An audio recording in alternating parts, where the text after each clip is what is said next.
How Odin lost his eye. Once when the world was still very young, Odin sat on his throne in the most beautiful palace in Asgard. His throne was so high that he could see over all three parts of the world from where he sat. On his head he wore a helmet shaped like an eagle. On his shoulders perched two black ravens called Memory and Thought. And at his feet crouched two snarling wolves. The great king gazed thoughtfully down on the earth below him. He had made the green land that stretched out before his eyes. With the help of the other gods he had made men and women who lived on that earth.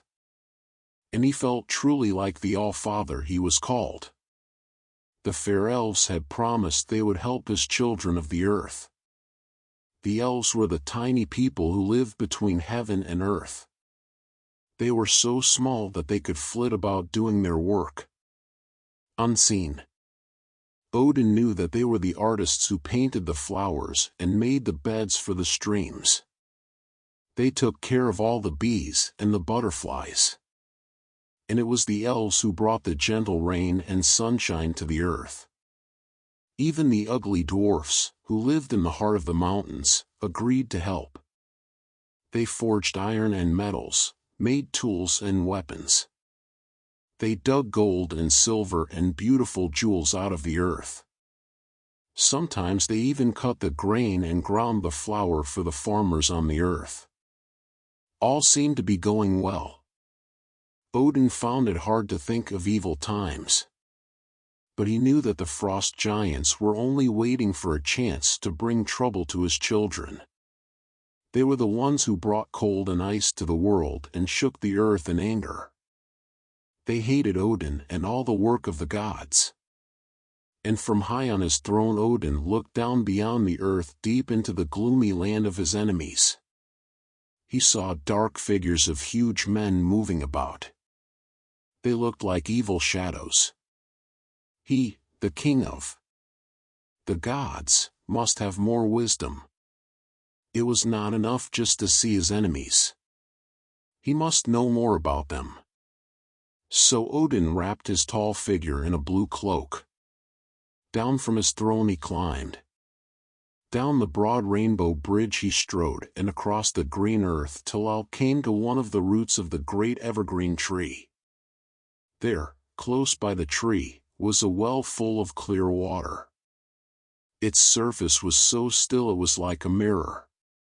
In it one could see pictures of things that had happened and things that were going to happen. But beside the well sat an old man. His face was lined with the troubles of the world. His name was Mimir, which means memory. No one, not even the great Odin, could see the pictures in the well unless he first drank some of its water. Only Mimir could give the magic drink. Aged Mimir, Odin said to the old man, "You who hold the knowledge of the past and future in your magic waters, let me have but one sip. Then I can know enough to protect the men and women of the earth from the hate of the giants." Mimir looked kindly at Odin, but he did not smile. Although he spoke softly, his voice was so deep it reminded Odin of the distant roar of the ocean. "The price of one drink from this well is not cheap," Mimir said. "And once you have drunk and gazed into the mirror of life, you may wish you had not. For sorrow and death as well as joy are pictured there. Think again before you ask to drink." But once the king of the gods had made up his mind, nothing could change it. He was not afraid to look upon sorrow and death. "What is your price, aged Mimir?" Odin asked. "You are great and good, Odin," answered Mimir. "You have worked hard to make the world. Only those who know hard work may drink from my well. However, that is not enough. What have you given up? That is very dear to you. What have you sacrificed? The price of a drink must be a great sacrifice. Are you still willing to pay the price? What could the king of the gods sacrifice?" What was most dear to him? Odin thought of his handsome son, Balder, whom he loved most in the world. To give up his son would be like giving up life and all that was wonderful around him. Odin stood silent before Mimir. Indeed, that would be a high price. Then Mimir spoke again. He had read Odin's thoughts. No, I am not asking for your dear son.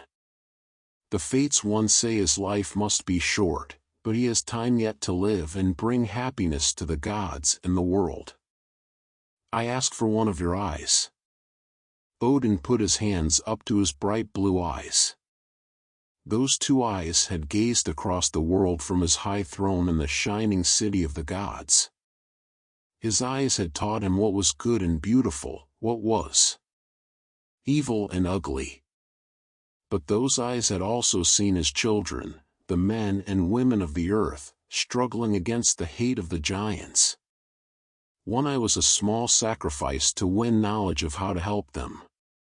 And without another thought, Odin plucked out one of his blue eyes and handed it to Mimir. Then Mimir smiled and gave Odin a horn full of the waters of his well.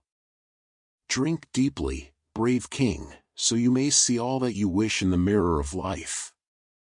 Odin lifted the horn to his lips and drank. Then he knelt by the edge of the well and watched the pictures passing across its still and silent surface.